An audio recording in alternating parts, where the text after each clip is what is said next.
Selamat siang Bapak Ibu. Siang. Ya, sebelumnya saya CGP Angkatan 11 Kota Sibolga mengucapkan terima kasih kepada Bapak Guru hebat karena sudah memberikan waktunya untuk kami ditugaskan dari BBB Sumut untuk mensosialisasikan ataupun disebut dengan diseminasi budaya positif apa yang kami dapat di CGP kami bagi ke Bapak Ibu guru ya. Bapak Ibu, saya bukan karena lebih hebat dari kalian tidak, tetapi di sini saya berdiri sebagai CGP untuk berbagi. Ya, saya percaya kita semua orang-orang hebat. Oke, sebelumnya kita mulai SD. Coba dulu yuk. Senyum dulu senyum 20 detik berdiri dan saling memandang temannya. Berdiri. Iya, saya senyum. Iya. Oke, gimana senyum temannya indahnya? Yuk, Yolanda boleh senyum ke sini. Ada saya yang gigitnya. Apa bisa jadi? Jangan saya.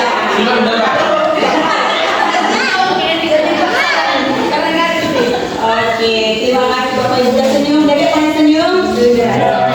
Terima kasih Bapak Ibu, silakan duduk. Nah, hari ini kesepakatan kelas kita ada 3 item saya buat. Yang pertama kita harus saling menghargai sesama rekan sejawat. Yang kedua berpakaian rapi dan sopan. Dan yang ketiga boleh makan dan minum dengan tenang. Yang keempat ada mau ditambah Bapak Ibu untuk kesepakatan kelas kita. Ini tangga kelas. Iya Bu, atau sudah pas? Oke, terima kasih ya. Nah, Bapak Ibu, hari ini topik kita adalah budaya positif. Nah, kita coba nanti menerapkan ini di sekolah kita untuk SMP Negeri 5 Kota Sibolga. Budaya positif itu merupakan perwujudan dari nilai-nilai atau keyakinan universal yang diterapkan di sekolah. Nah, budaya positif ini juga Bapak Ibu mendorong murid untuk mampu berpikir, bertindak dan menciptakan sebagai proses memerdekakan dirinya sehingga murid mampu mandiri dan bertanggung jawab. Nah, Bapak Ibu ada di sini beberapa inti budaya positif yaitu perubahan paradigma belajar, disiplin positif, motivasi perilaku manusia, kebutuhan dasar, posisi kontrol institusi, keyakinan kelas dan segitiga restitusi. Bapak Ibu nanti ini ada kita jabarkan satu persatu. Kita mulai dari pembelajaran dengan paradigma baru. Nah, di situ ada profil Pancasila ya. Sekolah kita sudah menerapkan itu P5 dan juga kita sudah membuatkan hasil-hasil karyanya di bulan-bulan yang lalu. Pembelajaran paradigma baru ini Bapak Ibu yang merupakan pembelajaran yang berorientasi pada penguatan kompetensi dan pengembangan karakter yang sesuai dengan profil Pancasila pastinya. Nah, kurikulum merdeka ini memastikan bahwa praktik pembelajaran dilakukan di sekolah benar-benar berpusat pada siswa atau berpihak pada siswa atau student center learning yang dimana setiap siswa dipastikan melakukan kegiatan belajar sesuai dengan kebutuhan tahap perkembangannya. Jadi Bapak Ibu kalau misalnya pun seperti siswa kita sebicara masih segitu pertumbuhannya, tetaplah kita mengikuti dia, ya, dan lebih sabar lagi. Yang kedua Bapak Ibu dari budaya positif ini adalah disiplin positif dan nilai-nilai kebajikan. Apa-apa saja itu pendekatannya. Nah, yang pertama itu adalah membuat aturan kesepakatan bersama. Bapak Ibu wali kelas boleh membuat kesepakatan kelas bersama siswa di kelas atau Bapak Ibu guru bidang studi membuat kesepakatan kelas di kelas. Ya, kesepakatan itu apa? Antara guru dan siswa saling sepakat apa yang mau kita terapkan disiplin di ruang kelas. Contoh misalnya Bapak Ibu, kebetulan saya wali kelas 96, saya terapkan di situ mencoba karena siswa saya sering terlambat masuk pas pergantian kelas ataupun pas belajar pertama masuk, saya coba menerapkan itu dengan kalimat yang positif, datang tepat waktu. Itu salah satu kesepakatan yang sudah kami buat ya. Nah, kemudian tetapkan konsekuensi. Nah, Bapak Ibu setelah nanti misalnya Bapak Ibu wali kelas atau guru bidang studi membuat kesepakatan, tetapkan konsekuensi. Nah, jika misalnya udah kita sepakat nih, kita buat kesepakatan kelas ya. Nah, jika kita langgar apa konsekuensinya? Apakah mereka siap berdiri di depan kelas? Apakah mereka siap untuk dipanggil orang tua atau yang lain? Boleh, itu disepakati bersama siswa Bapak Ibu. Yang ketiga, memberikan pujian. Ya, sesekali Bapak Ibu, sekalipun jawaban anak tidak benar, tetaplah diberi pujian. Mantap nak, kamu bisa. Sudah hebat itu. Udah bangga dari Bapak Ibu. Meskipun yang dia kerjakan itu tidaklah benar ataupun sempurna. Menjalin komunikasi yang baik, artinya ada komunikasi. Saya percaya setiap kita wali kelas pasti sering berkomunikasi sama siswa kita ya, khususnya mungkin siswa kita yang sering melakukan kesalahan. Dan yang kelima adalah contoh yang baik. Contoh yang baik ini simpel sekali Bapak Ibu, dimulai dengan cara berpakaian kita dan cara berbicara kita. Itu saja hal yang sederhana. Kemudian yang ketiga Bapak Ibu, yang kedua ada nilai-nilai kebajikan. Ada 4 poin dia. Yang pertama diambil dari profil Pancasila, yaitu bagaimana bertakwa, mandiri, bernalar kritis, kebinekaan global, kemudian gotong royong, kreatif, inovasi. Itu dia ya bagian kelimanya. Kemudian ini ada dari Ibu Preneli, Yes Program, ya dari PYP, sikap mulia itu ada toleransi, rasa hormat, integritas, mandiri, menghargai, antusias, empati, keingintahuan, kreativitas, kerjasama, percaya diri dan komitmen. Nah ini tetap kita terapkan sama anak didik kita, meskipun mereka sering melakukan kesalahan atau sering berbuat salah dalam proses belajar mengajar.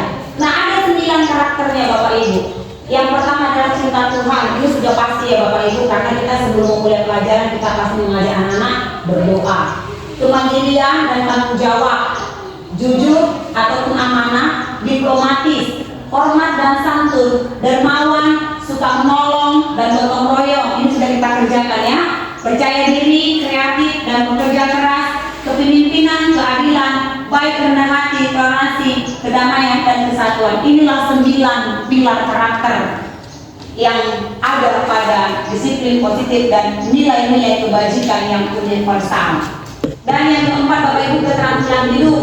Nah siswa itu sebenarnya mereka sudah punya keterampilan Bapak Ibu. Jadi kita sebagai guru tinggal menuntun mereka saja. Apa itu keterampilannya? Kita belajar untuk dapat dipercaya. Ya, lurus hati, pendengar yang aktif, tidak merendahkan orang lain, memberikan yang terbaik dari diri. Nah, petunjuk hidup itu apa? Peduli, penalaran, bekerja sama, keberanian, pengetahuan, usaha, keluasan, fleksibilitas, berorganisasi, kesabaran, dan keteguhan hati. Nah, Bapak Ibu, inilah beberapa nilai-nilai kebajikan universal yang sudah ada di diri anak kita. Hanya kita tinggal menuntun mereka saja untuk berakhlak mulia, berkarakter, dan bertakwa, dan beriman kepada Tuhan. Berikutnya Bapak Ibu adalah motivasi perilaku manusia. Nah, di sini ada 3 jenis perilaku manusia menurut Diana Bosen. Yang pertama adalah untuk menghindari ketidaknyamanan atau hukuman. Ya, apa itu Bapak Ibu? Ini adalah tingkat terendah dari motivasi perilaku manusia. Ya, menghindari ketidaknyamanan atau hukuman atau menghindari hukuman. Yang kedua, untuk mendapatkan imbalan atau penghargaan dari orang lain. Di sini orang berperilaku untuk mendapatkan imbalan atau penghargaan dari orang lain. Orang dengan motivasi ini akan bertanya, apa ya yang akan saya dapatkan apabila saya melakukannya? Sama seperti siswa kita ya Bapak Ibu, mereka misalnya berkata nanti ya, siapa nanti yang bisa menjawab pertanyaan Ibu kasih permen. Siapa nanti yang bisa mengerjakan tugas portofolio pengumpulan pertama, Ibu kasih nanti nilai 100. Nah, kita sering mengasih sama anak-anak kan imbalan ataupun penghargaan. Nah, Bapak Ibu nanti di sini kita belajar bahwasanya itu adalah salah, sikap yang salah selama ini. Kurang tepat kita memberikan penghargaan seperti itu sama anak didik kita. Nah, maka mereka melakukan sebuah tindakan untuk mendapatkan pujian dari orang lain menurut mereka penting. Nah, jadi fokus mereka itu mengejar pujian. Jadi kalau tidak ada pujian, berhenti dia sampai di situ. Nah, ternyata selama ini saya sendiri pun sering juga seperti itu Bapak Ibu guru, ya. Selama mengajar di SMP 4 juga seperti itu ya. Oke, kerjakan ya nak, kasih nilai 100. Oke, jangan kamu seperti ini, nanti dikasih hadiah. Sering ya, saya juga pernah melakukan ya Bapak Ibu. Ternyata itu salah, ya. Kurang tepat kita memberikan motivasi perilaku seperti itu. Yang ketiga, untuk menjadi orang yang mereka inginkan dan menghargai diri sendiri dengan nilai-nilai mereka percaya, orang dengan motivasi ini akan bertanya, akan menjadi orang seperti apa bila saya melakukannya? Kalau aku lakukan, nanti apa apa ya sama aku?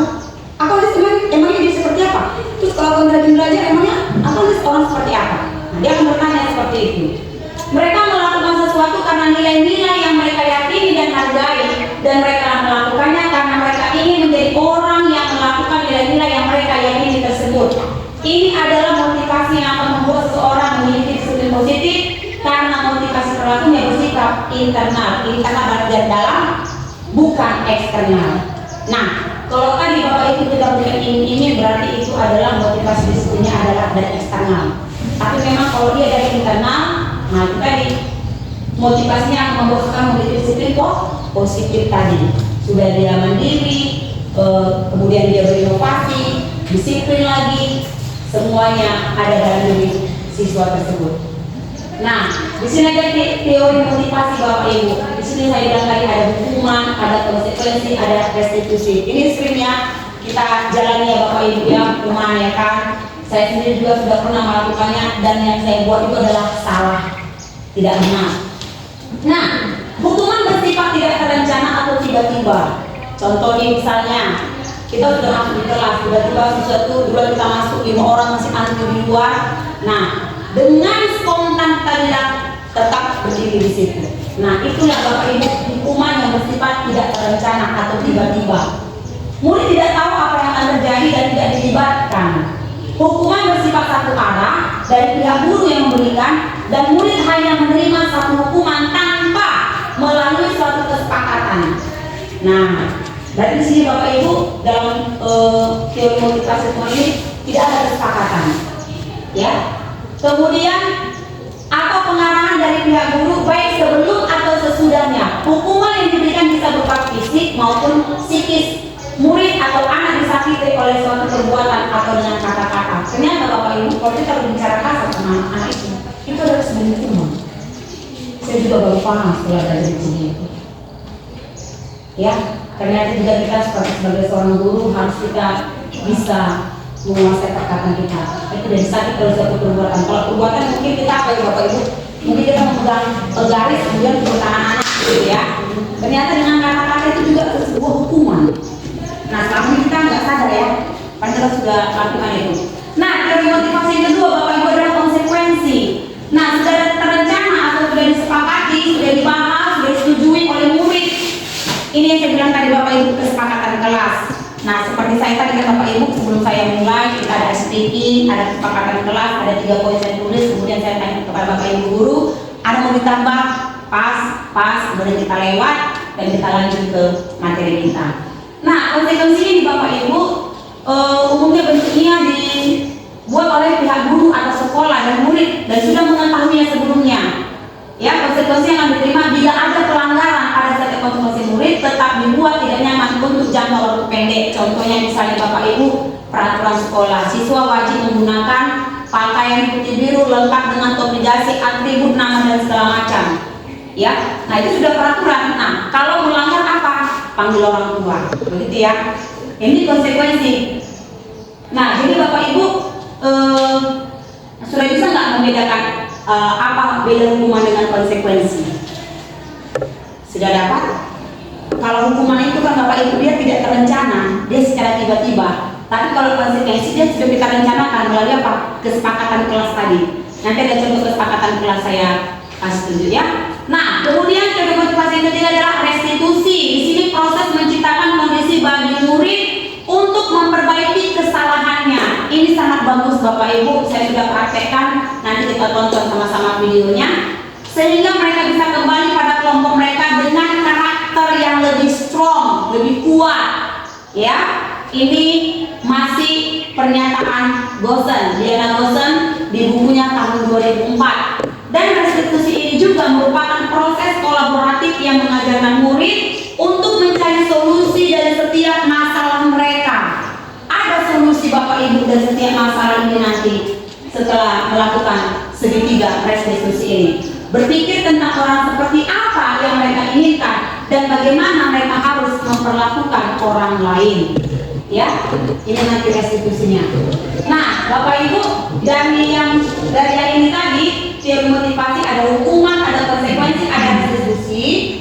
Nah, ada yang warna putih saya buat ya Bapak Ibu. Bapak Ibu tebak itu konsekuensi atau hukuman. Yang pertama juga ya Bapak Ibu, mencatat 100 kali di dalam buku kalimat saya tidak akan terlambat lagi karena terlambat ke sekolah. Itu hukuman atau konsekuensi Bapak Ibu? Oke. Iya, ini bentuknya adalah konsekuensi. Ya betul ya. 100 Bapak Ibu. Yang kedua Bapak Ibu dulu, lari mengelilingi lapangan basket 2 kali karena terlambat hadir ke sekolah. Iya, tentang lagi Bapak Ibu dulu. Mantap. Yang terakhir, berjemur di lapangan basket pukul 12 siang karena mengobrol dengan teman. Ayo Bapak Ibu. Jadi mungkin ada konsekuensi, ada hukuman. Berjemur di lapangan basket 12 siang karena mengobrol dengan teman.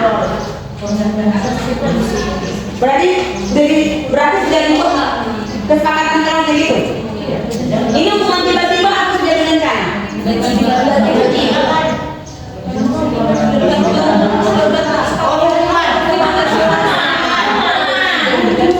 Iya, hukuman karena berjemur dia. 12 siang.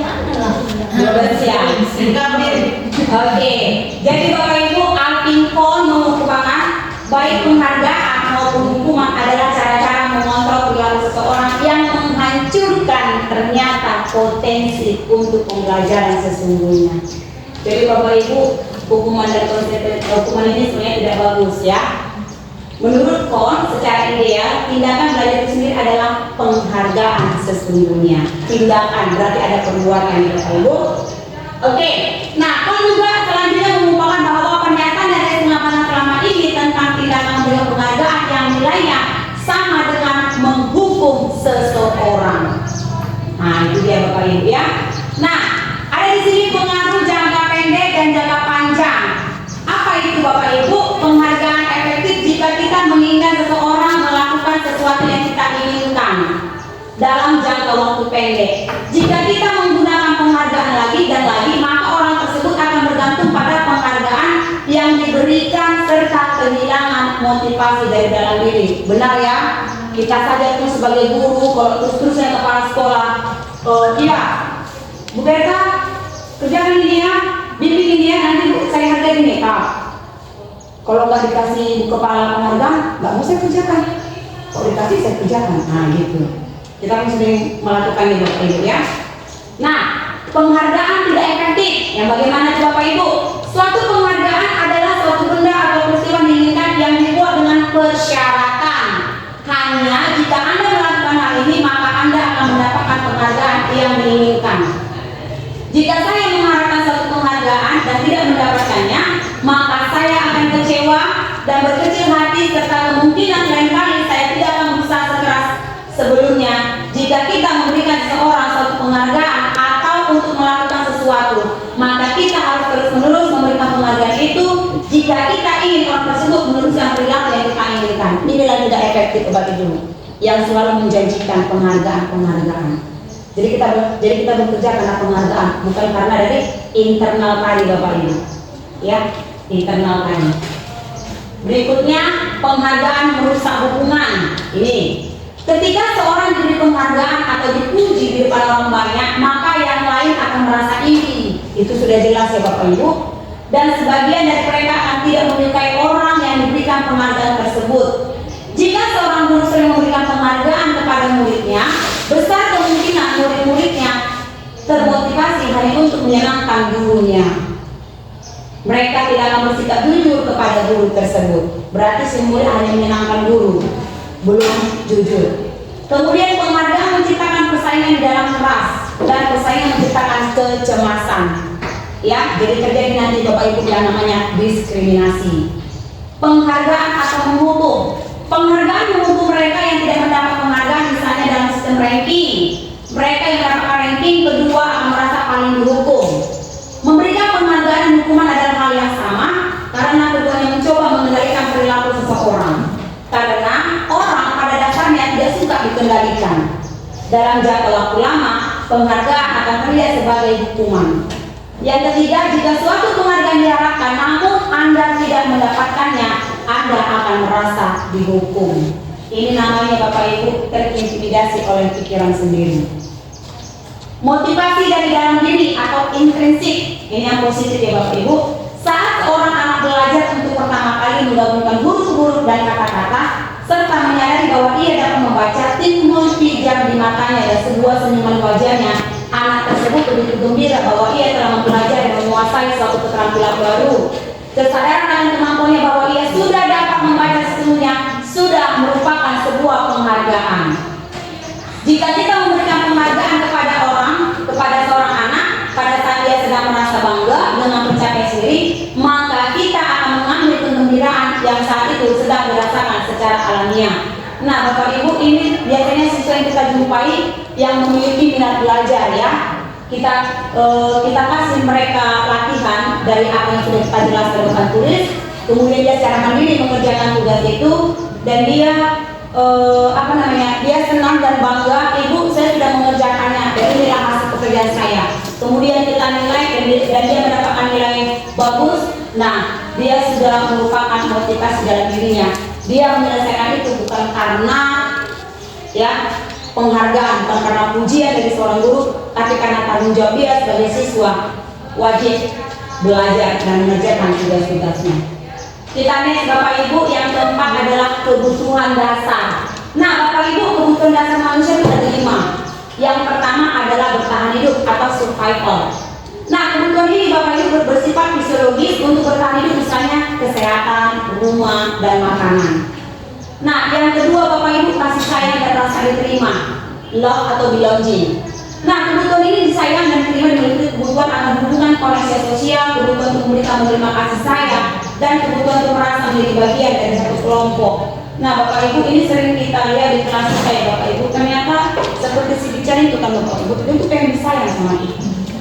Tetapi kadang kadang sikap dia kadang membuat kita jengkel, tapi memang itu dia itu butuh disayang karena memang dia tidak punya ayah dan ibu.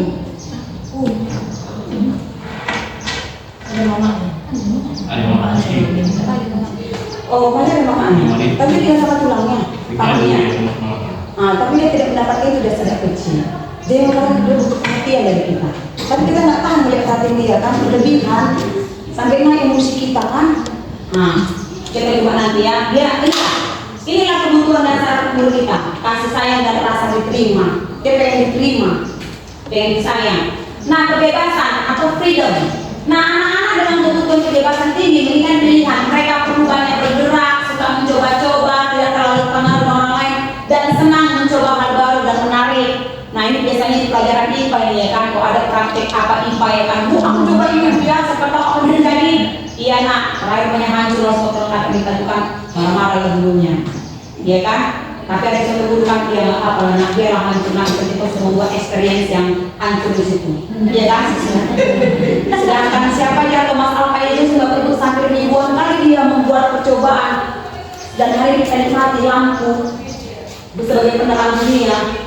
1000 kali mencoba Bapak dan dia berhasil, dan namanya terkenal di dunia sebagai pencipta lampu, dan menjadi penemu dan menjadi bahan pembelajaran di sekolah-sekolah. Nah, yang keempat Bapak itu kesenangan atau fun. Nah, kebutuhan untuk mencari kesenangan bermain dan tertawa. Iya, makanya Bapak Ibu sebelum mulai di kelas itu kasih ice breaking anak-anak biar semangat mereka. Iya kan, 10 menit atau 7 menit aja, biar agak hilang mereka sedikit Bapak Ibu. Ya kan, biar semangat mereka. Nah, penguasaan atau power. Kebutuhan ini meliputi keinginan untuk dianggap berharga, bisa membuat perbedaan, bisa membuat pencapaian, pokoknya diakui dan dihormati. Ini powernya Bapak Ibu ya. Jadi Bapak Ibu, inilah sebenarnya ada 5 kebutuhan dasar manusia ya bagi peserta didik kita. Nah Bapak Ibu, ini ada juga yang namanya posisi kontrol restitusi, juga ada 5. Yang pertama adalah penghukum. Penghukum itu apa Bapak Ibu? Seorang penghukum bisa menggunakan hukuman fisik maupun verbal. Yang sudah kita bahas tadi Bapak Ibu ya, fisik maupun dengan kata-kata. Ternyata itu hukuman, kata-kata kasar sama anak-anak itu ternyata hukuman. Membuat merasa bersalah. Nah, seseorang akan menggunakan keheningan yang membuat orang lain merasa tidak nyaman, bersalah, rendah diri. Ini dia, ya. Sudah Bu bilang, jangan kau ambil, kok ambil. Nah, dia nanti merasa bersalah. Teman, guru pada posisi ini tidak akan menyakiti murid, namun akan tetap berupaya mengontrol murid melalui persuasi. Pemantau, posisi pemantau berdasarkan pada peraturan-peraturan dan konsekuensi. Ya, ini pemantau ini kita sering ya Bapak Ibu ya, khususnya wali kelas ya. Kemarin dia di situ ada jam ini, kenapa bisa hilang? Berarti gurunya memantau setiap kebersihan kelasnya. Sampah, ya, ibu tadi pulang sekolah jam 2 ibu lihat kelasnya masih ada sampah belum dibuang, kenapa begitu? Nah, jadi kita sering jadi pemantau di kelas kita. Manajer, ini yang paling baik Bapak Ibu. Posisi di mana guru berbuat sesuatu bersama murid, mempersilahkan murid mempertanggungjawabkan perilakunya, mendukung murid agar dapat menemukan solusi atas permasalahannya. Ya, jadi Bapak Ibu sebagai 5 posisi kontrol ini yang harus kita sebagai guru adalah bagian manajer. Nah, penghukum. Bagaimana penghukum itu? Seorang penghukum bisa menggunakan hukuman fisik maupun verbal. Orang-orang yang menjalankan posisi penghukum senantiasa mengatakan bahwa sekolah memerlukan sistem arah yang dapat lebih menekankan murid-murid lebih dalam lagi. Guru-guru yang menerapkan posisi penghukum akan berkata, patuhi aturan saya, atau awas, kamu selalu saja salah, selalu, pasti selalu yang terakhir selesai. Nah, iya, saya pun pernah yang melakukan ini Bapak Ibu guru selama saya menjadi guru 16 tahun 8 bulan.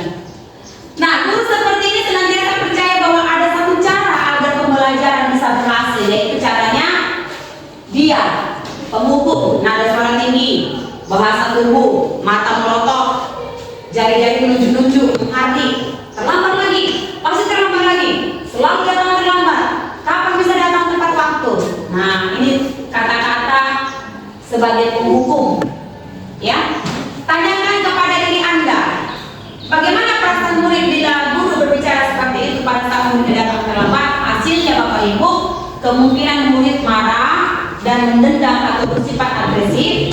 Bisa jadi sesudah kembali duduk murid akan mencoret-coret bukunya atau meja tulisnya. Lebih buruk lagi Bapak Ibu, sepulang sekolah murid melihat motor atau mobil Bapak Ibu guru yang akan menggores kendaraan tersebut dengan kaki. Terjadilah dendam.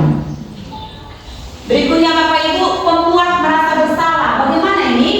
Posisi ini biasanya guru akan bersuara lebih lembut. Pembuat rasa bersalah akan menggunakan keheningan yang membuat orang lain merasa tidak nyaman, bersalah atau rendah diri.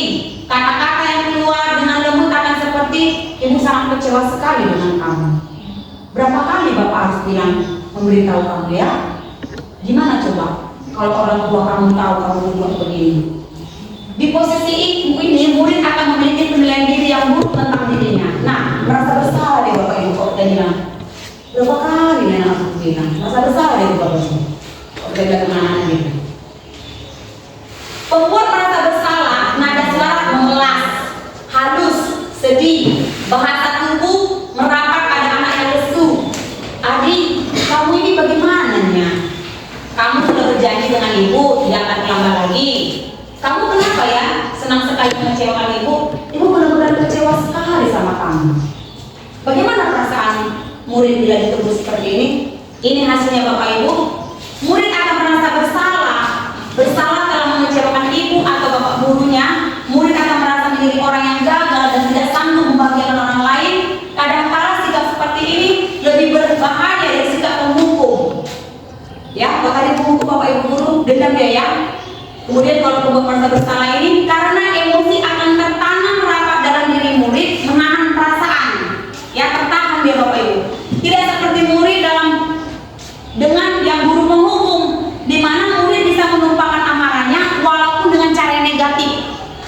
Nah, murid tertekan seperti inilah yang tiba-tiba bisa meletus amarahnya dan bisa menyakiti dirinya sendiri dan orang lain.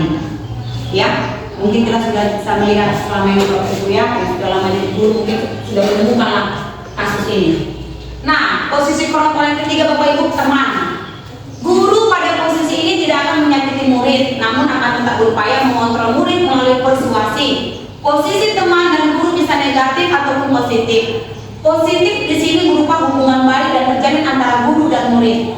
Guru di posisi teman menggunakan hubungan baik dan humor untuk mempengaruhi seseorang. Mereka akan berkata, ayo bantulah demi Bapak ya. Ayo, ingat, tidak bantuan Bapak selama ini. Ya sudahlah, kali ini nggak apa-apa, nanti dibantu dari kamu. Hal negatif dari posisi teman adalah bila suatu saat guru tersebut tidak membantu, maka murid akan kecewa dan berkata, saya pikir Bapak Ibu teman saya.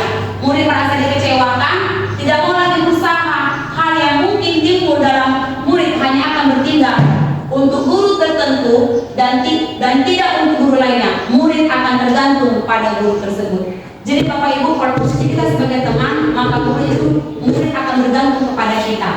Nah, bagaimana posisi teman itu Bapak Ibu? Nada suaranya ramah, akrab, bercanda, bahasa tubuhnya merapat pada murid, mata dan senyum jengaka. Adi, ayolah, bagaimana sih kamu? Kemarin kamu sudah janji ke Bapak bukan? Kenapa terlambat lagi? Sambil tertawa ringan.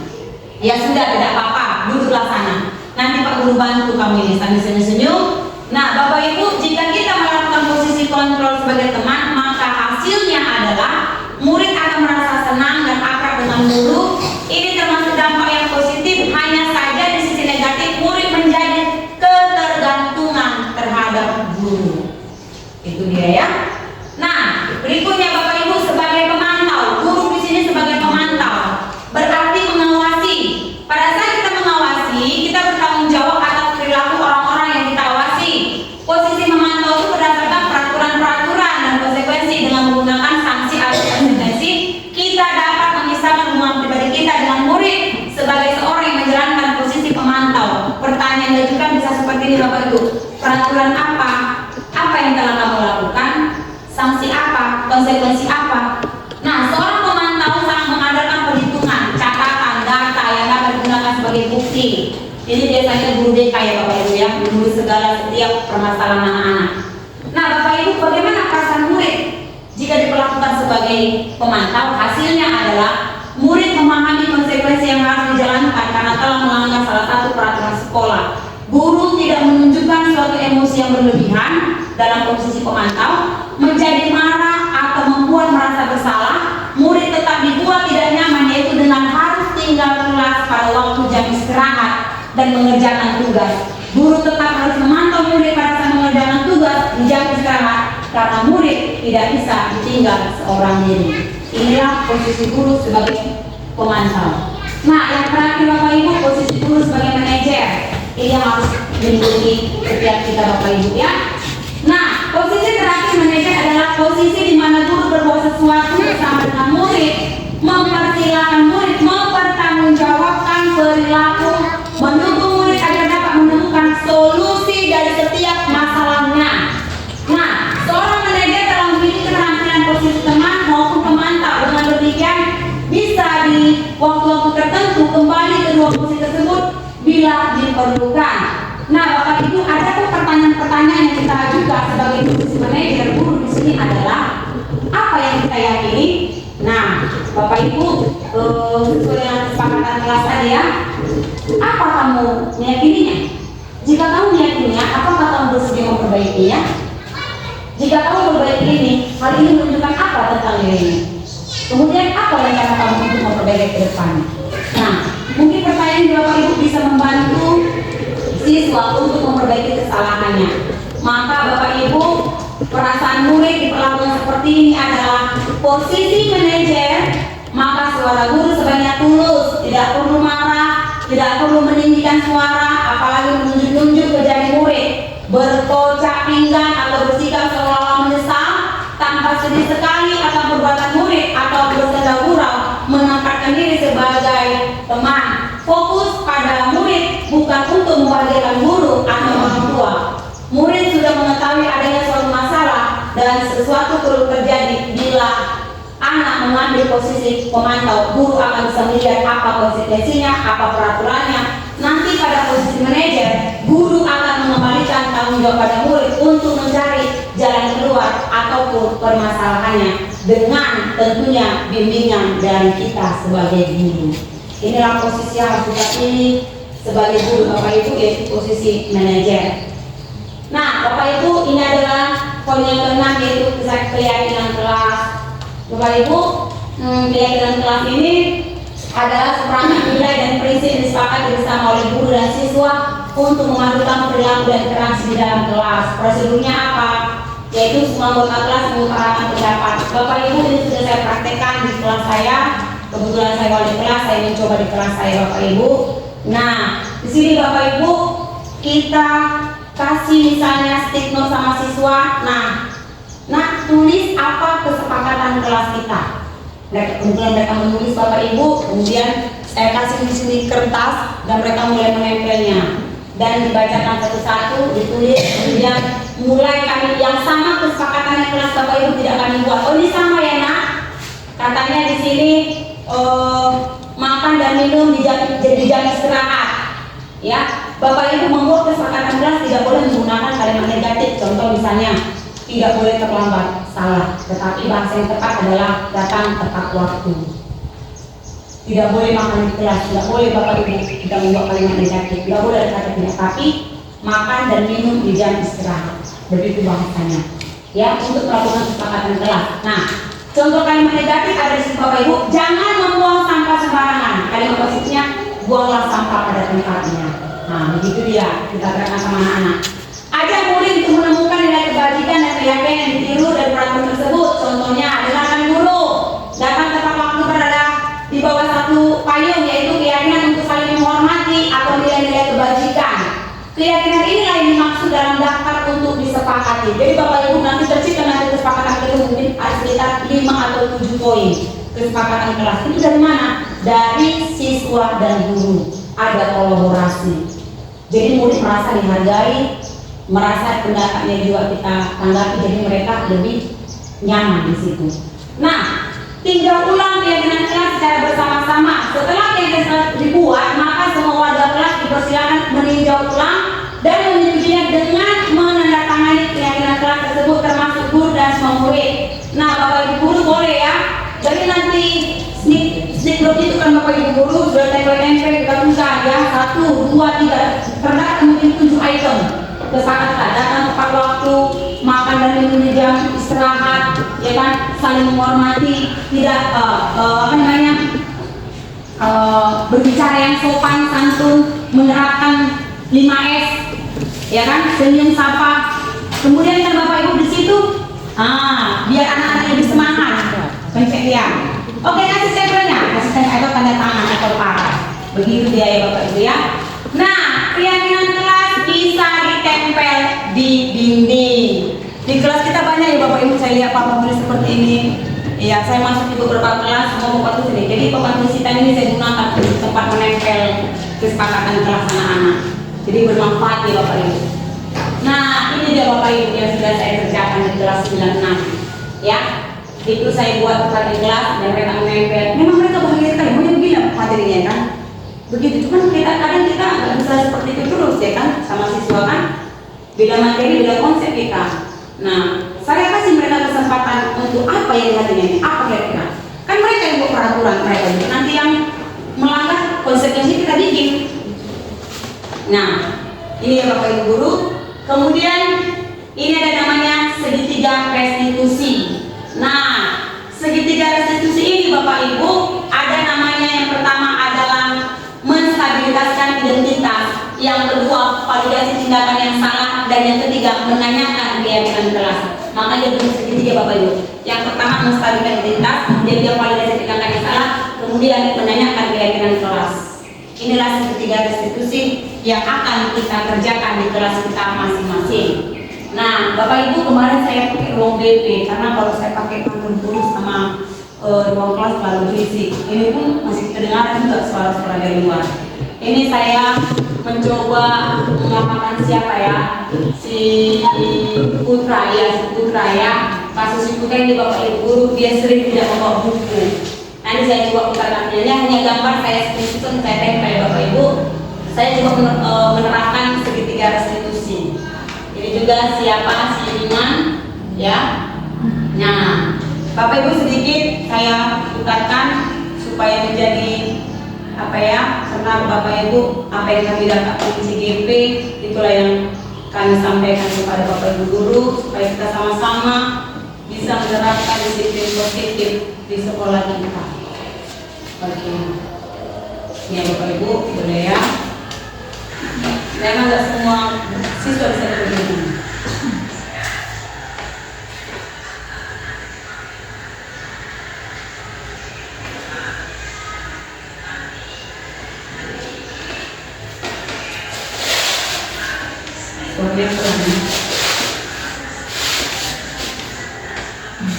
Ini saya sedang menstabilisasikan tindakan. Jadi saya tidak membuat dia merasa bersalah Bapak Ibu dengan pertanyaan-pertanyaan yang saya jelaskan tadi ya Bapak Ibu.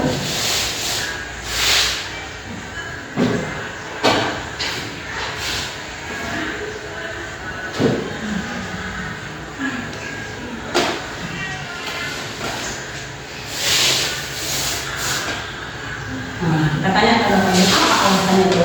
Ini kembali nanti kepada keyakinan kelas yang sudah kami sepakati di kelas.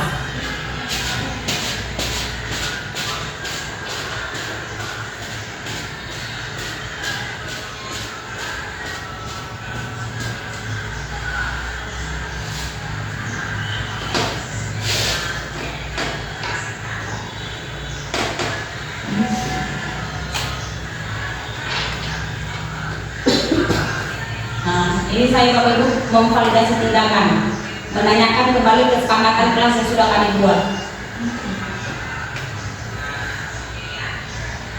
Jadi posisi siswa dia lebih apa ya? Lebih nyaman dia akan jujur di sini.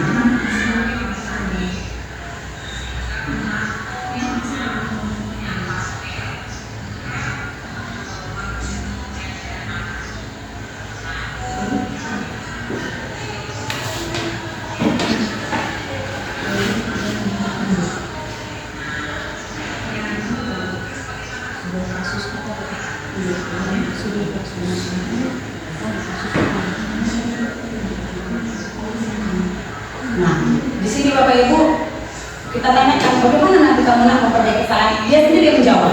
Jadi dapat jawabannya.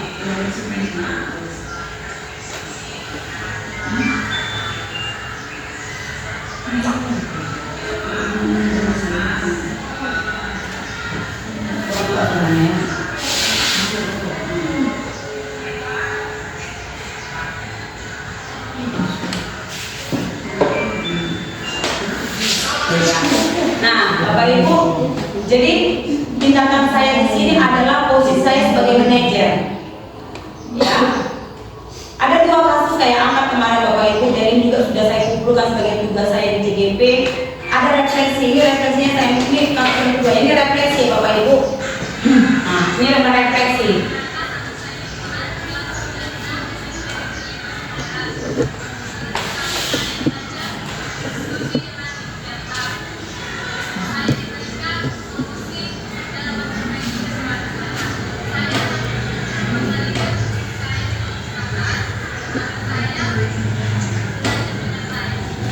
Oke, nah, jadi Bapak Ibu itu refleksi dari ada dua kasus saya angkat. Kasus si Putra adalah dia sering terlambat masuk Bapak Ibu. Setiap kelas dia, saya tanya kenapa, iya Bu, kalau konten misalnya kamu rame, jadi Bu, pas dan itulah saya bisa aja. Nah, itulah kasus dia. Tetapi dia sudah berjanji. Nah, dan ini akan terus saya pantau. Nah, kalau siapa tadi yang tadi Bapak Ibu, dia tidak punya buku karena bukunya tidak selesai. Dia ya, jadi kita proses juga itu ya. Nah, jadi posisi saya di situ Bapak Ibu sebagai manajer, ya. Jadi saya tidak bilang kenapa nggak bawa buku, itu kan bodoh kau, malas kau enggak. Saya juga enggak seperti itu lagi Bapak Ibu. Dulu sebelum CGP. Kemudian Bapak Ibu sampai di posisi ini Bapak Ibu, ada yang mau bertanya Bapak Ibu boleh orang silakan. Mengenai disiplin positif atau mengenai posisi kita sebagai manajer tadi. Ayo dipuji boleh Bu. Ya. Baik kepada Ibu sudah Ya, terima kasih saya ucapkan kepada Ibu Berta sebagai calon guru penggerak di SMP Negeri Masibolga.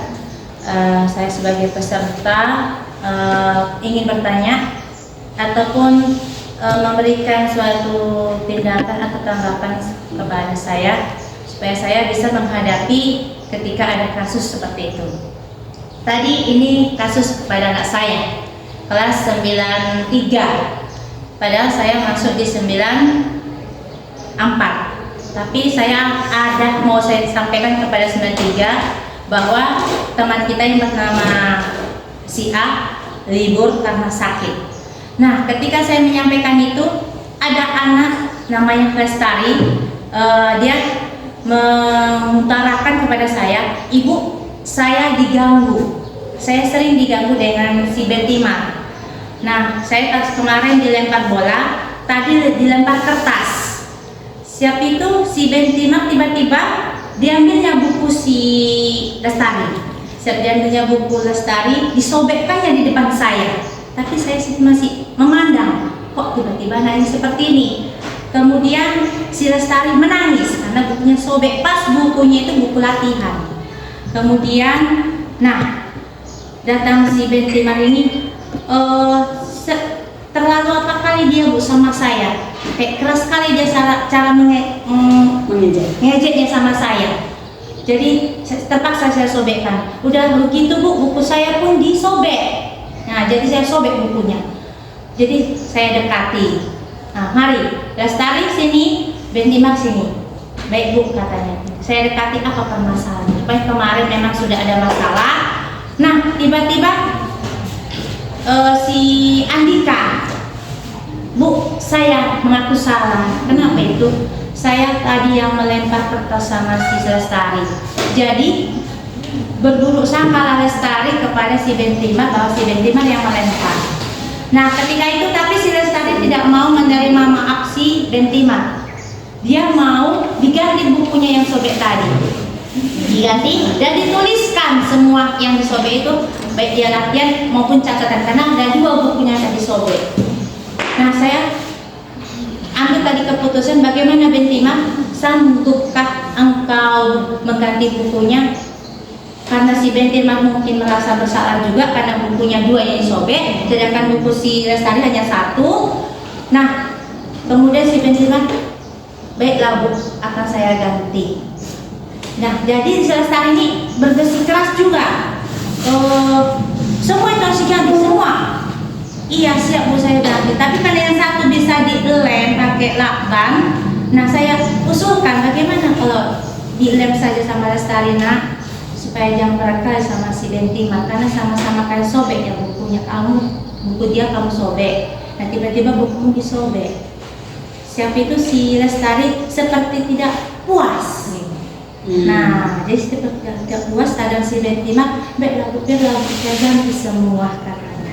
Jadi apalah tindakan Ibu menghadapi kasus seperti itu? Ya, terima kasih Bu. Terima kasih ya. Pertanyaan yang sangat luar biasa. Bapak Ibu boleh menanggapi kasus yang dihadapi Ibu Puji? Boleh.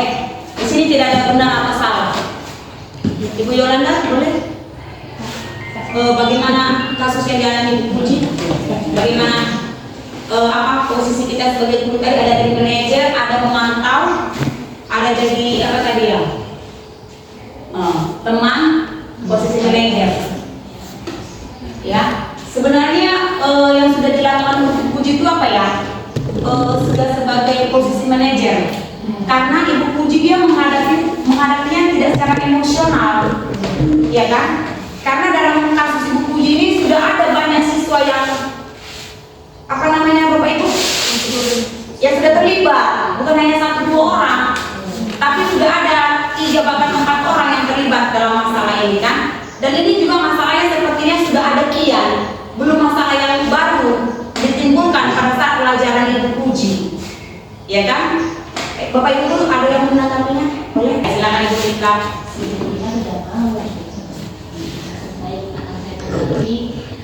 Aturannya si Lestari ini menanyakan dulu, jangan asal bertindak untuk melakukan sesuatu hal yang membuat temannya juga salah tanggap dengan dia. Makanya si Bentima sifatnya langsung disobekkan, padahal dia nggak tahu siapa yang melempar kertas itu. Jadi tindakan si Lestari yang memang disayangkan, tapi mau kayak mana pun mungkin karena sudah emosi dan udah ada masalah-masalah yang lain, yang lain makanya dia bertindak seperti itu. Iya, tepuk tangan Bu. Iya, oke, terima kasih ya Bapak Ibu guru ya. Kasus yang dihadapi Ibu Puji memang udah apa ya Bu, sudah melibatkan beberapa siswa ya. Nah sebenarnya Ibu Puji boleh menerangkan posisi restitusi segitiga Ibu Puji. Ibu panggil siswa yang korban dan siswa yang melakukannya. Ibu ajak diskusi seperti saya ini, ya kan? Nah, menurut kamu tindakan kamu tuh benar atau salah? Nanti dia akan menjawab Bu. Salah.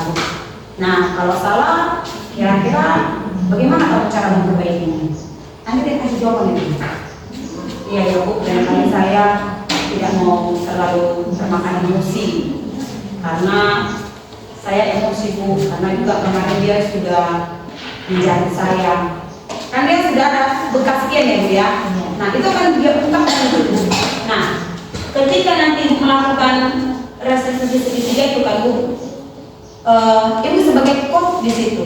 Nah Ibu menanyakan itu nanti lama-lama iya Bu, ke depannya saya coba belajar untuk bisa menahan emosi saya sehingga saya tidak terlalu buru-buru untuk memukul dia atau merusakkan bukunya. Karena terjadi seperti itu.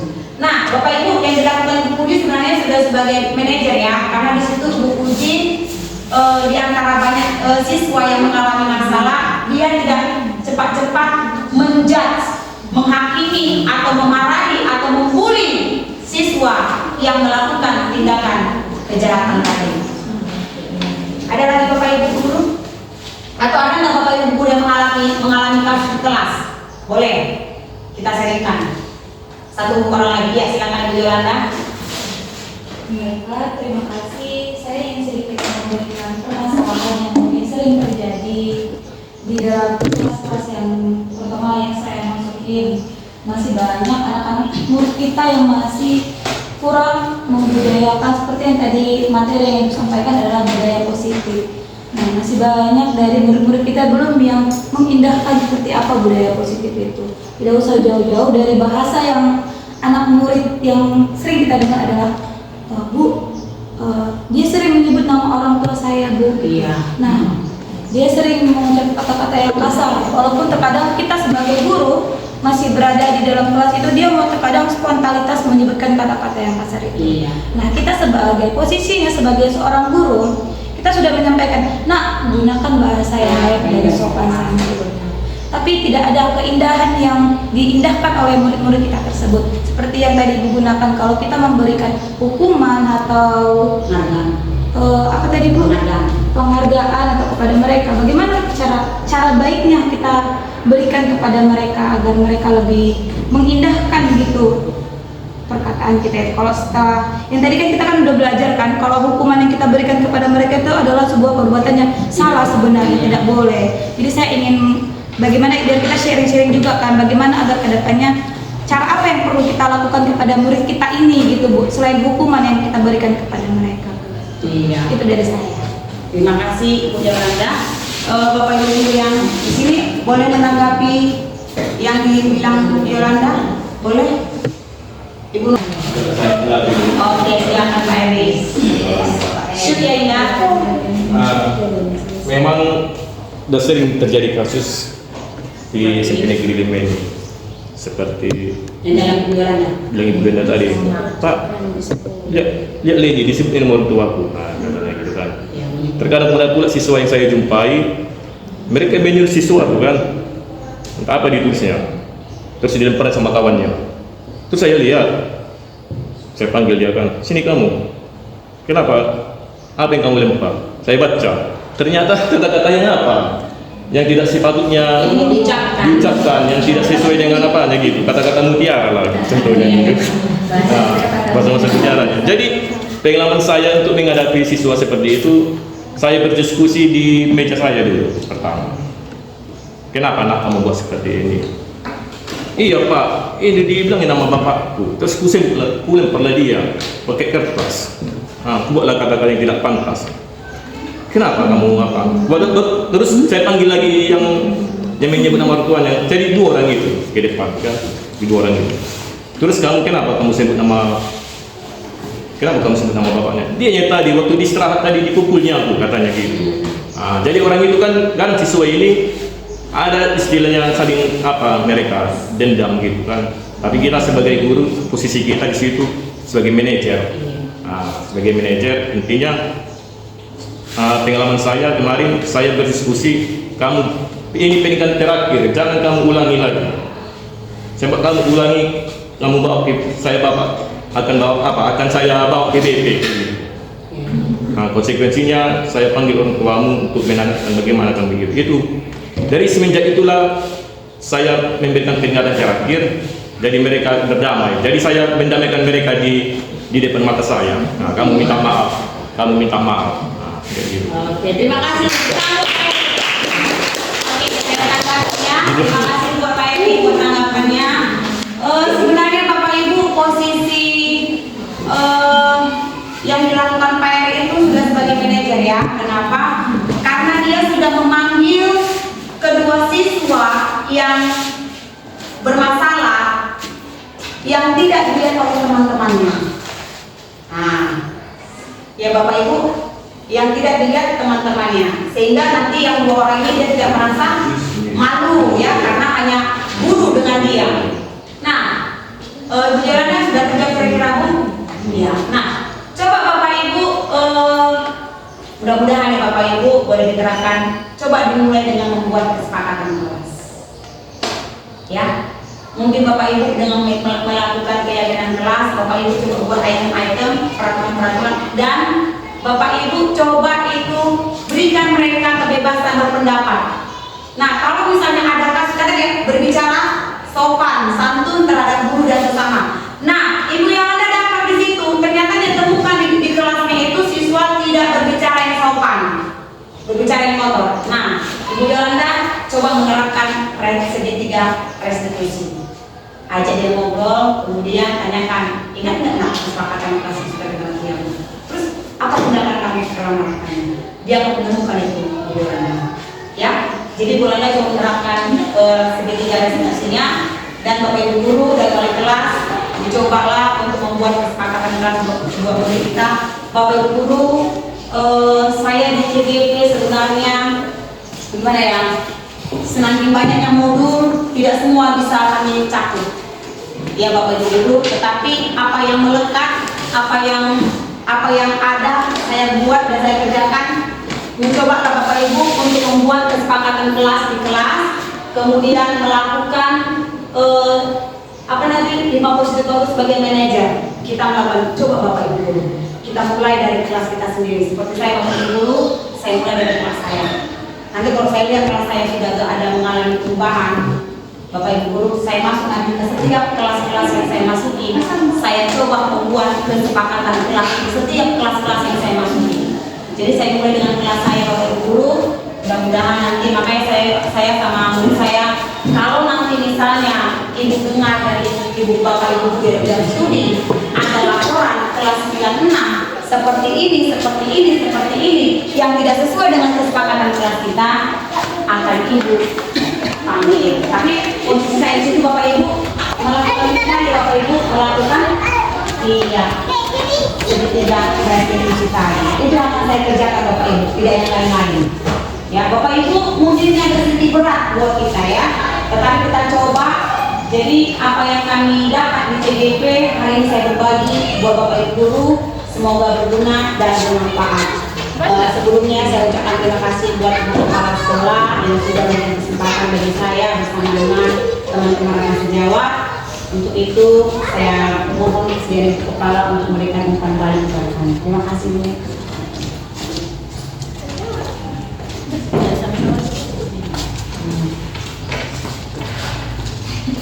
Baiklah, assalamualaikum warahmatullahi wabarakatuh.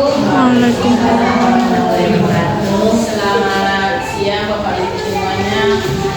Itulah tadi pemaparan dari teman kita. Saat ini sedang melaksanakan program calon guru penggerak. Nah hari ini ada sedikit materi yang kita peroleh itu mengenai diseminasi mendominasi budaya positif. Nah, jadi sesuai dengan materi tadi yang disampaikan oleh Ibu Berta, jadi marilah kita sama-sama kembali ke fitrah kita menjadi seorang guru, menciptakan murid-murid kita yang mempunyai motivasi dan semangat belajar dari diri sendiri. Jadi jangan lagi kita seperti yang tadi yang ada berapa 5 aspek, jadi situ kita hanya sebagai manajerial lah kita di situ. Jangan kita sebagai penghukum, jangan kita sebagai pengatur dan segala macamnya. Oke Pak Ibu. Nah jadi kembalikanlah fitrah kita sebagai seorang guru yang baik. Nah kita lebih agar siswa pun mematuhi peraturan dan kita terapkan aturan dan disiplin di sekolah, dan siswa pun belajar dari diri sendiri tanpa ada paksaan, tanpa ada tekanan. Nah bagaimana kita menciptakan itu, dan kita sampaikanlah materi-materi yang sesuai dengan pelajaran, dan kita sebagai makhluk juga kita harus seperti tadi kita ada yang kita sampaikan, yaitu kita harus berkasih sayang juga sama anak-anak. Karena anak-anak ini juga butuh perhatian dari kita. Jangan kita jadi sebagai seorang penghukum, ya kan Bapak Ibu kan? Nah jadi itulah, semoga materi yang disampaikan oleh Ibu Berta dapat berguna juga sama kami dan bisa kita terapkan di kelas di kelas kita masing-masing nanti. Oke Bapak Ibu. Nah itu sajalah Ibu Berta, semoga materi yang itu tadi bisa kami terapkan dan Ibu Berta lebih semangat untuk mengerjakan tugas-tugas dan semua ilmu-ilmu yang diperoleh dalam proses pembelajaran CGP bisa diterapkan dalam kehidupan sehari-hari dan di sekolah, terutama di dalam kelas. Oke, itu sajalah umpan balik dari saya. Atas perhatiannya saya ucapkan terima kasih. Assalamualaikum warahmatullahi wabarakatuh. Selamat siang. Habis. Oke, terima kasih Bapak Ibu.